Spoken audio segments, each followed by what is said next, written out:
The women love you when you get out there. Why is that, ladies? James Brown, the Godfather of Soul, left an indelible mark on the world of music with his groundbreaking sound and electrifying performances. But as legendary as his career was, there have always been whispers and rumors surrounding his personal life. Today, those rumors have finally been addressed by none other than his daughter, Yamma Brown. What she has revealed is nothing short of shocking. Before we dive into the revelations, here's a question for you. What do you think was the biggest secret in James Brown's life? Share your thoughts in the comments below. And now, let's look into the life of Mr. Dynamite himself. James Brown, known as the Godfather of Soul. Early life and career.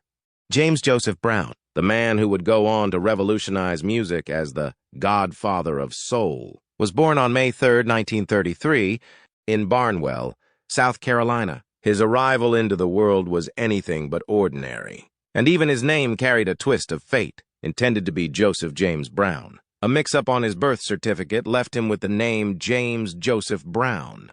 In his autobiography, The Godfather of Soul, Brown sheds light on his rich and diverse ancestry. His father, Joseph Brown, was a blend of African-American heritage, while his mother, Susie Brown, who sadly passed away in 2004, had roots tracing back to Native American ancestry. Unfortunately, Brown's early years were far from easy, as he grew up in the small town of Elko, South Carolina, where poverty cast a long shadow over his childhood.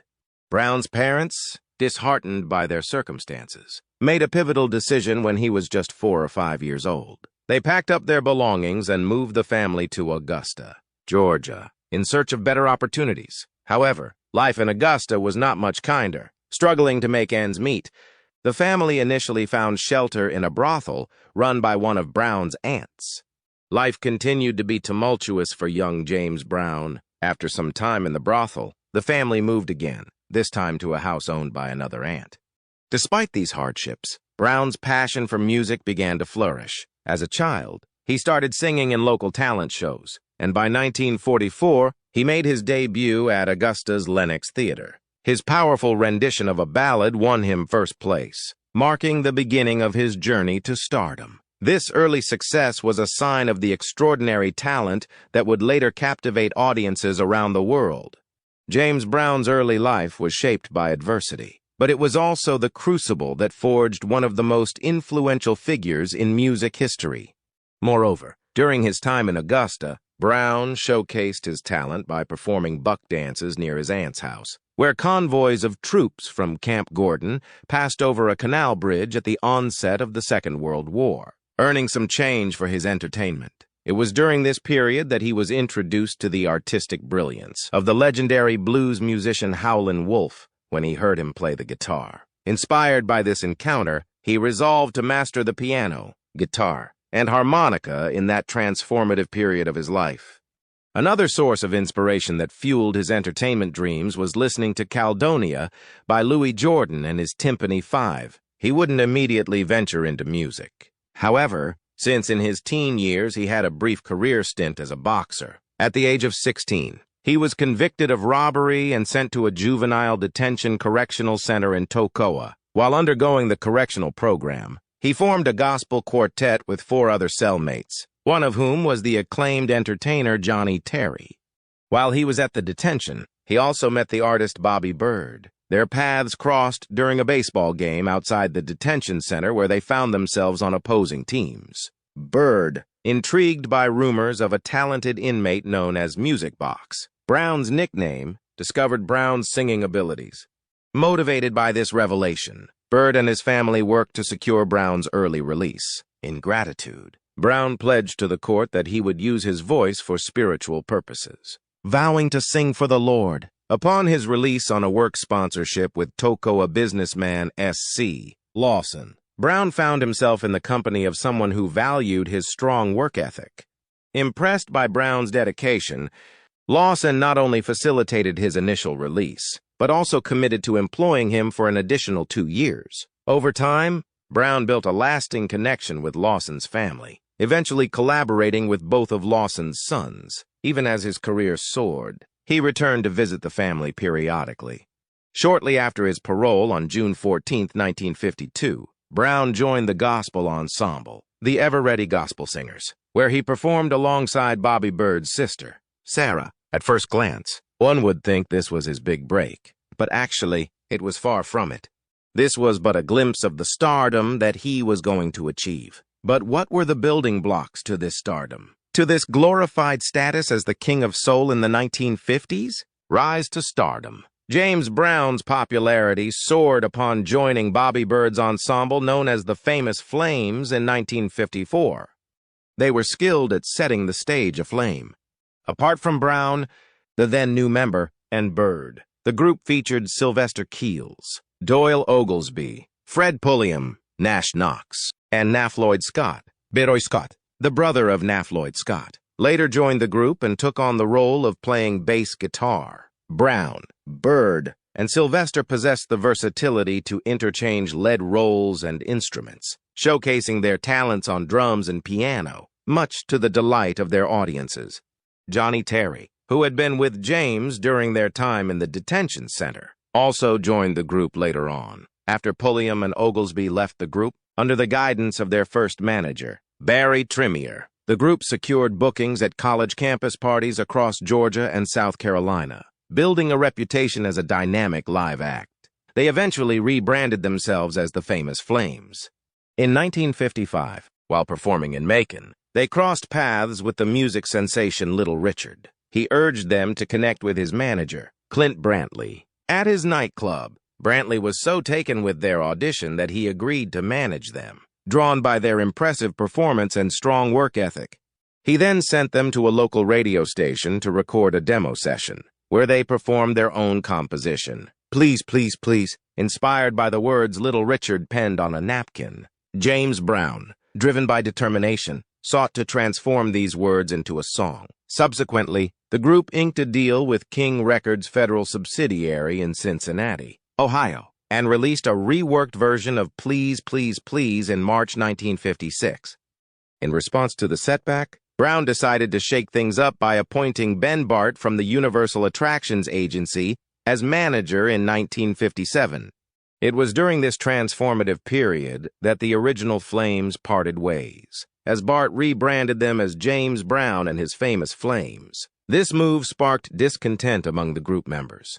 Shortly after, he assembled his inaugural band under the leadership of J.C. Davis and reunited with Bobby Bird, who joined a reinvigorated lineup of the Famous Flames. This new ensemble included Eugene Baby, Lloyd Stallworth, and Bobby Bennett, with Johnny Terry occasionally appearing as the fifth flame.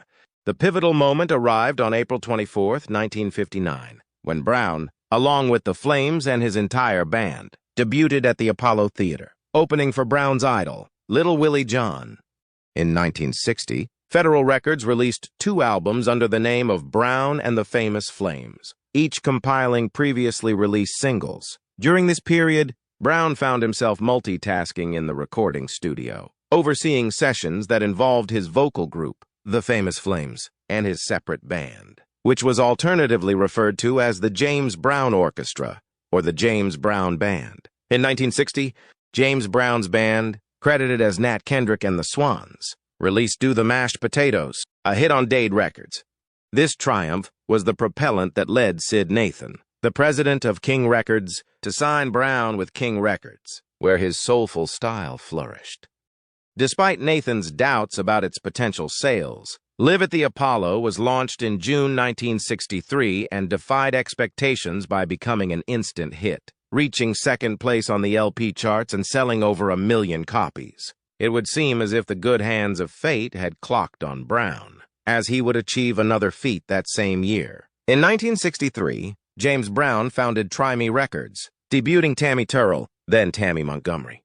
Their relationship soured due to Brown's abusive behavior, ending their personal and professional ties after a brief 2-year association. In 1964, James Brown and Bobby Bird formed Fair Deal Productions in partnership with Smash Records to pursue greater commercial success, despite legal hurdles from King Records, which temporarily barred him from releasing new music. Brown defiantly issued 3 vocal singles, notably Out of Sight, signaling a shift towards blues-infused sounds. His national tour and standout performance in The Tammy Show solidified his fame, outshining even the Rolling Stones. The momentum surged into 1965 with Papa's Got a Brand New Bag. Brown's performances were characterized by electrifying dance moves and dynamic vocals, while the Famous Flames honed their gospel-inspired harmonies and choreography. His ability to captivate audiences transcended genres, solidifying his reputation as a compelling live performer and recording artist. After dominating the original genres of music for decades, it was time for Brown to start an exciting new chapter, the birth of a new style of music. Most musicians who have made the switch from one genre of music to another have rarely found success. Was that the same case for him? Let's find out how it went down. In 1967, James Brown's evolving musical style gained widespread recognition as funk. He released Cold Sweat. This track set a precedent with its rhythmic intensity and marked the beginning of Brown's influential contributions to the funk genre. During this period, Brown's popularity soared, earning him the title Soul Brother No. 1, narrowly missing out on the title King of Soul to Solomon Burke. His influence spread widely across the music industry, inspiring acts like Sly and the Family Stone, Funkadelic, Booker T and the MGS, and vocalists such as Edwin Starr, David Ruffin, and members of the Temptations like Dennis Edwards. Even Michael Jackson credited Brown as a major inspiration in his early years. By 1969, Brown's vocal delivery evolved into a rhythmic declamation that was not quite singing, but more than spoken word, foreshadowing techniques later pivotal to the development of rap and hip-hop music. This era not only cemented his legacy as a musical trailblazer, but also underscored his profound impact on the evolving genres of soul and funk music. Alongside numerous hit singles and studio albums, James Brown's chart-topping success during this era extended to two acclaimed live albums, Live at the Garden in 1967 and Live at the Apollo Bowl, 2 in 1968, revered as one of the greatest live albums ever. He also starred in the 1968 television special James Brown, Man to Man. As his music empire flourished, so did his profound impact on the music industry. During the 1960s, Brown music was colored by the emergence of black arts and the rising nationalist movement, marking an era of self-realization, emancipation, and oneness of the black race. This era saw the release of iconic songs like Say It Loud, I'm Black and I'm Proud, 1968, Don't Be a Dropout, 1966, and I Don't Want Nobody to Give Me Nothing. Open Up the Door, I'll Get It Myself, 1969. These tracks not only reflected Brown's commitment to social commentary, but also became anthems of empowerment and resilience for the black community during a transformative period in American history. With his social influence, politicians turned to James Brown during times of civil unrest, seeking his help in calming troubled cities. They also eagerly sought his endorsement, recognizing his influence and popularity among the people. He became somewhat of an instrument of social and political change, especially in African American communities. The worth of a man is not determined by what he possesses, but rather by what he contributes to the world. Now that he had given the gift of soul-moving music to the world, what was the next stop for him? Financial success and the Godfather of Soul. James Brown's ascent in the music industry saw him not only achieve artistic dominance, but also pursue financial independence through strategic investments. In the late 1960s, he ventured into radio station ownership, starting with WRDW in Augusta and later acquiring WGYW in Knoxville, which he renamed WJBE in 1968. This station became known for its rhythm and blues format under the slogan WJBE 1430 Raw Soul. Brown expanded his media footprint further by purchasing Webb in Baltimore in 1970. Alongside his business ventures, Brown diversified his musical output to appeal to a broader audience, especially the older, more affluent, and predominantly white adult contemporary demographic. He recorded albums like Gettin' Down to It and Soul on Top in 1970, featuring romantic ballads, jazz standards, and reimagined versions of his earlier hits. Notably, in 1968, he collaborated with the Daps, a white Cincinnati band, on funk-infused tracks like I Can't Stand Myself, demonstrating his versatility beyond his usual band. Brown's ventures into radio and varied musical styles showcased his entrepreneurial drive and ambition to shape his legacy beyond soul and funk music, marking a pivotal phase in his illustrious career. Notably, amidst his secular successes, Brown also delved into gospel music, releasing 3 albums with his band alone, showcasing his versatility and commitment to exploring different facets of musical expression. Pleased by his achievements and marking a new era in his musical career, Brown decided to crown himself with the title The Godfather of Soul in 1974. Remarkably, throughout his illustrious career, the Godfather of Soul has garnered different monikers, each marking a significant phase where he revolutionized and redefined musical genres with his innovative style. Dubbed the Godfather of Soul, he transformed gospel music into a secular form deeply rooted in the emotional expression of the soul singer. Known as the hardest-working man in show business, he elevated ballads into dramatic, virtuosic performances, dropping to his knees, executing splits and spins, and dynamically manipulating the microphone to intensify the emotional impact of each song. As Soul Brother number 1, Brown assumed a role beyond music, using his platform to lead culturally, crafting hit songs that celebrated Black pride and empowerment. But where did Brown go from here? Did his career success continue going at rocket speed, or did he eventually fall? Let's see. James Brown remained a sensation from the 1960s well into the 2000s, until the emergence of disco reshaped the music landscape and gained instant popularity. He faced challenges adapting to this new genre. His final studio albums, I'm Back in 1998 and The Next Step in 2002, reflected his efforts to navigate this musical shift. However, these challenges, compounded by band breakups stemming from financial disputes and strained working relationships, marked the eventual decline of Brown's career. Nonetheless, his legacy remains legendary, celebrated to this day for his enduring impact on music and culture. The Godfather's personal life, marriage and children. While The Godfather was topping charts and selling out shows, his personal life was not neglected. His life was characterized by a diverse array of relationships, probably in a bid to find love in the unlikeliest of places. During his lifetime, Brown was married a total of 3 times, even though he celebrated a controversial 4th marriage with one of his backup singers. In 1953, at just 20 years old, Brown contracted his first marriage with Velma Warren. Unfortunately, for some reasons that seem to elude us, the couple hung their boots on the marriage, going their separate ways some 13 years later after finalizing their divorce in 1969.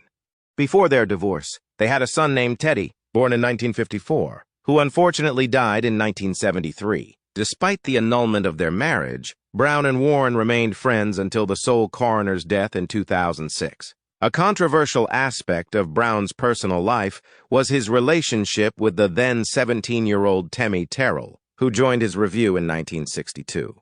Interestingly, while still married to his first wife Velma, Brown had an extramarital relationship with the backup singer. While we are not in a position to judge the morality of his actions, as love can happen in the unlikeliest of places, a burning question rings deep in our heads. Was the singer appreciative of his newfound love? Or did he continue in his generational pattern of abuse? Remember when Brown's mother left her marriage early due to his father's abusive treatment? Well, it seems the apple didn't fall far from the tree.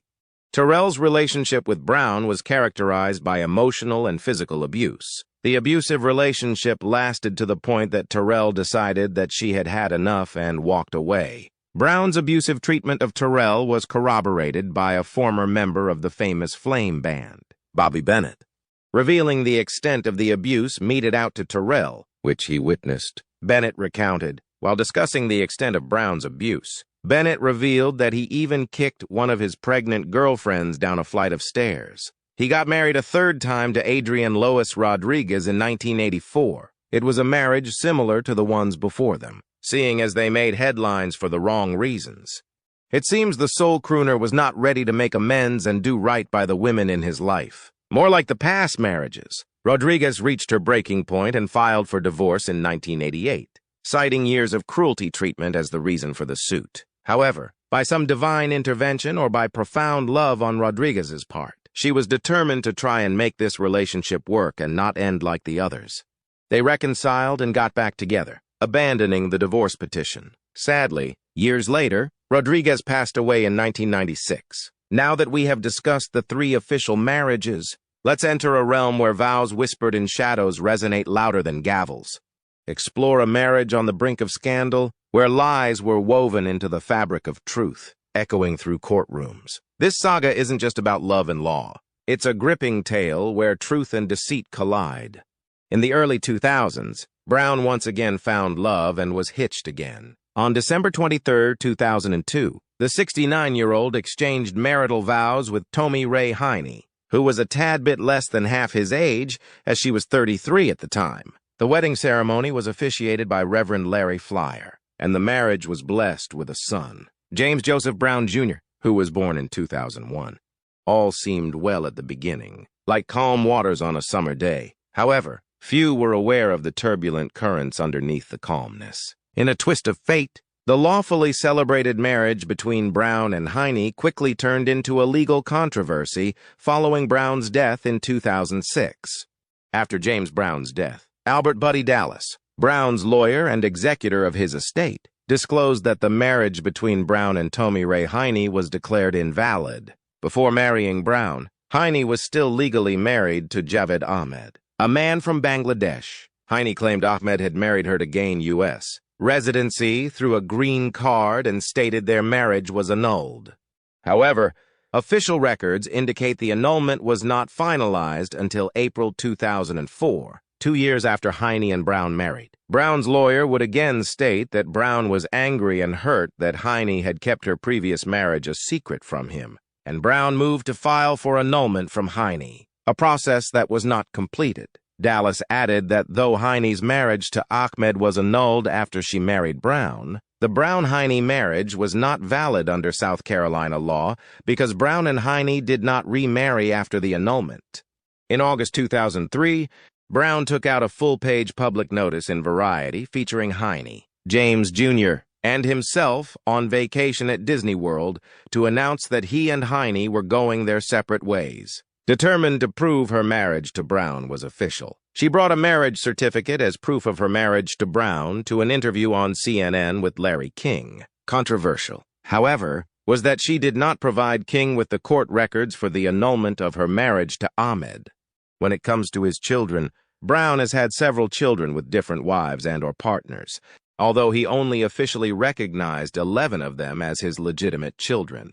These children included 5 sons: Teddy, 19 February 1973, Terry, Larry, Michael Brown, and James Joseph Brown, Jr., and 6 daughters: Larhonda Pettit, Dr. Yamanoyola Brown-Loomer, Deanna Brown-Thomas, Cinnamon Brown, Jeanette Bellinger, and Venetia Brown. 1964-2018, he had 8 grandchildren and 4 great-grandchildren.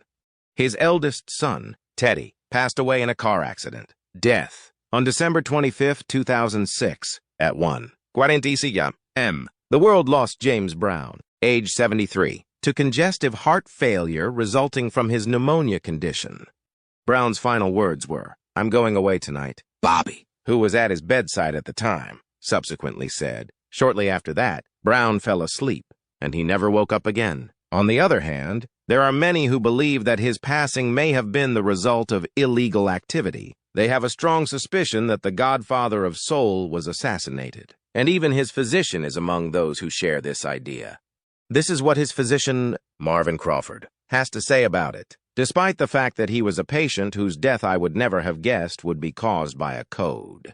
He passed away that night, and I did discuss the possibility. Where did things go wrong in that room? The assertion that Jacqueline Hollander, a circus singer, made, which stated that she could provide evidence that the soul crooner was murdered, gave this story a sense of weight and added an additional layer of mystery to the situation.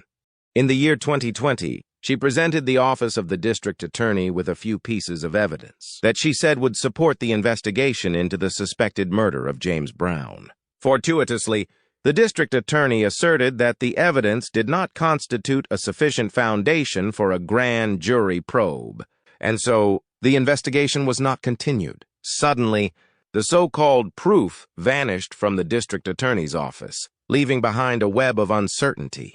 At this point in time, There is a lack of information on the suspected murder of James Brown, and the authorities have not yet spoken out about the matter. His death was attributed to congestive heart failure, according to the official report, which is what is known. Following James Brown's passing, his will and trust became a contentious battleground for his family and friends.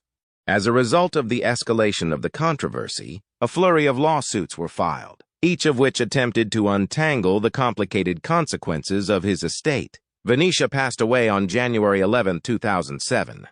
Tommy Ray Heine and James Brown Jr. were noticeably absent from the list of people participating because Brown had written the will 10 months before James Jr. was born and more than a year before he married Heine. This exclusion was a result of the fact that Brown had authored the will, similar to the last example, Brown's irrevocable trust, which was formed prior to James Jr., as birth and has not been modified since then, did not include him or Heine as beneficiaries of his fortune. As a consequence of these occurrences, a number of legal actions were taken. Concerns over the possibility of Brown's assets being mismanaged led to the filing of a lawsuit by James Brown's children on January 24, 2007. The complaint sought to remove their father's designated representatives, which included attorney Strom Thurmond Jr. and trustee Albert Buddy Dallas. 1 week later, on January 31, 2007, Tommy Ray Heine filed her own lawsuit against Brown's estate. This was the beginning of her investigation. The purpose of her action was to establish her position as Brown's widow and to urge the appointment of a special administrator to supervise the business of the estate. Her complaint questioned the legitimacy of Brown's will and trust. She did, however, achieve her objective for a short while. One of the most important decisions regarding the allocation of James Brown's assets was made on January 27, 2015. When a judge ruled that Tommy Ray Heine was the rightful widow of James Brown. This decision, on the other hand, was founded on the conclusion that Heine's prior marriage to a man from Bangladesh was invalid, and that James Brown had stopped making steps to annul his own marriage to her. This verdict was overturned by the Supreme Court of South Carolina on June 17, 2020, which brought Heine's delight to an abrupt turn of events. Because Heine did not take the necessary steps to end her prior marriage, the court came to the conclusion that she was not lawfully married to Brown. As a result, she was not eligible to receive any portion of Brown's fortune. The youngsters, in the year 2021, were ultimately successful in resolving the issue. According to his daughters, the rumors were true. In his long and eventful marriage history, James Brown has been married 3 times, with 2 of those marriages ending in divorce. It would be helpful to know the specific causes for these divorces. It is through the genuine disclosures of his daughters that the profound reality that lies beneath these broken relationships is revealed.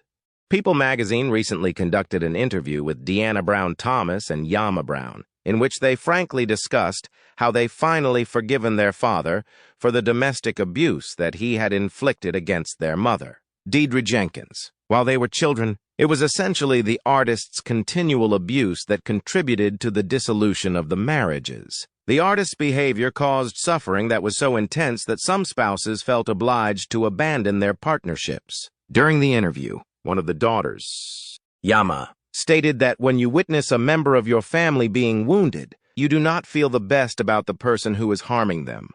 I was angry with my father at that very time, and I was really disturbed. She remarked, I still go back to that place every once in a while, not to belittle my dad, but to flash back over my own life and the domestic violence situation in my life, thinking about how much of that shaped me. She was referring to the occurrence of the incident in her life. She recounted how, when she was only 6 years old, she rushed to her mother's defense in order to spare her from being attacked. The last time she witnessed her father attack her mother, she added, was when she was in this situation. When asked about the domestic violence that occurred with their mother, Deanna said with People that despite the fact that she experienced her father's presence to be powerful, he never directed his anger against them, his children. As I was growing up, I experienced a lot of pain that might have lasting effects on me for the rest of my life. With additional explanation, she stated that the girls acknowledged their tense connection with their father during their formative years, but they also mentioned his efforts to reconcile with them. According to what they said, James Brown apologized to their mother and made an effort to repair the ties that existed within the family, despite the anguish that was caused by his acts. What do you think about Yamma Brown's revelations? Were you surprised by what she had to say? Let us know in the comments below. And don't forget to like, subscribe, and hit the notification bell for more stories from the world of entertainment. Thank you for watching, and we'll see you in the next video.